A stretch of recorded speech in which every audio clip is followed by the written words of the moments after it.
Yes, students, today I will teach you how to make notes. This is note making is very important task for the 12th, 11th and 12th class students, and it is very scoring. So first, as I have written note making and how to make notes.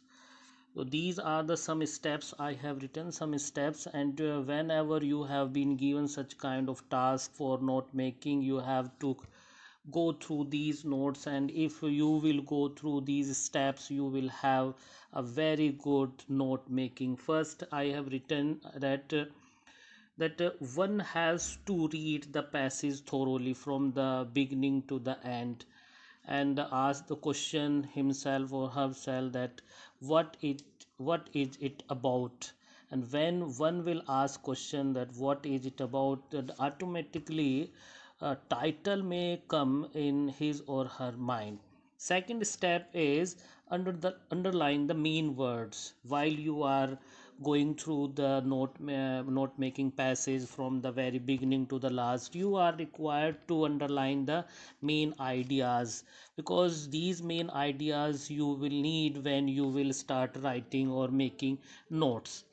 Third, it is make a note of the main ideas. And then first, as I told you, that you have to underline the ideas, then you will make notes using those underlined ideas. So that's why these steps are important. Number 4, try to find out the allied ideas. When you have underlined and written the ideas, then you will try to find out the allied ideas. These students, these allied ideas will be considered, will be recognized as subheadings. You know that subheadings are also important, play a very important role in making the note making exercises. And then after, you have to try to point out the some ideas, allied ideas of sub points, and these allied of the sub points will be considered as sub headings. And then after, you have to choose a correct format or layout for your note makings. I have written these formats, and you may choose any format for your note makings. First, I have written indented or linear form. Second, it is sequential form. Third, it is tabular form.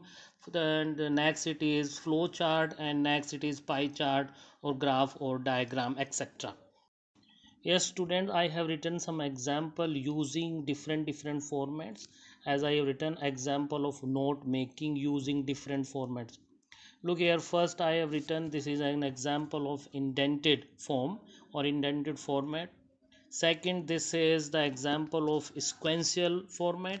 And third, it is the example of the flow chart. Yes, you can see that in this indented form, we have written first title, then the main heading, and these are the subheadings. And these subheadings are very relevant to this main to this main heading. Yes, you can see that these are relevant to this main heading.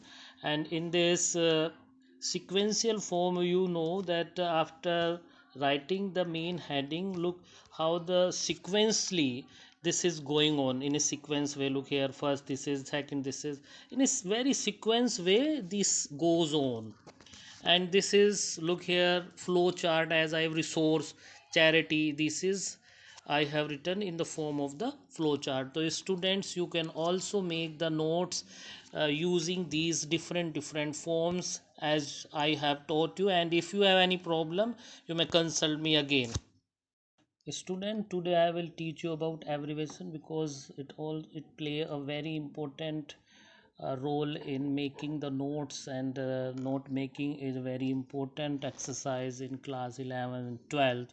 And you know that abbreviation are of four types, like I have written initialism, acronym, shortening, and contraction.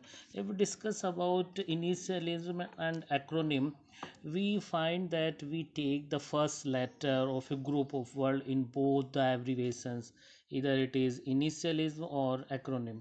But the difference is that in initialism, we pronounce each letter individually, like here FBI, CD, CEO, PLC, and UFO. Clear? And there is no need to put full stop in between the letter or at the end of the letter. If we discuss about acronyms, again I will tell you that we will take the first letter of a group of word, but here we pronounce as a whole. Here we pronounce the letter individually, but here we don't pronounce the word individually, but we pronounce the word as a whole, as a whole. Like here NASA, NATO, pin, opaque. And again there is no need to put full stop in between or at the end of the word. Next it is shortening. Shortening is of two types. And look here, in shortening, when we start this abbreviation of shortening the word, sometime we omit the beginning part of the word, or sometime we omit the end part of the word. As I have written, a shortening is an abbreviation in which the beginning or end of the word has been omitted, and it has two types. Look here, in these example, first, second, third, I have omitted the end part of the word, and in these I have omitted first part, beginning part, and the end part of the word. Like here, flu, it is stands for influenza, and blog, it stands for we blog. And this is the second part. Here there is no need to pull stop, but here there is need to put a stop, because this is uh, here we have only omitted the end part of the word. Here it is fab dot fab, it stands for February, and this is etc, this stand for etc. Fourth abbreviation is contraction. In contraction, we omit the middle part of the word. As I have written that in contraction abbreviation, we omit the middle part of the word. Here it is doctor. For doctor, abbreviation is DR. Again, there is no need to put full stop DR. The middle part of the word we have omitted. Next it is government, govt. Govt stand for government. Again I have omitted the middle part. And sometime if we have group of words, like here he is, they would, so we use apostrophe. Only this apostrophe represent the omission part of the word.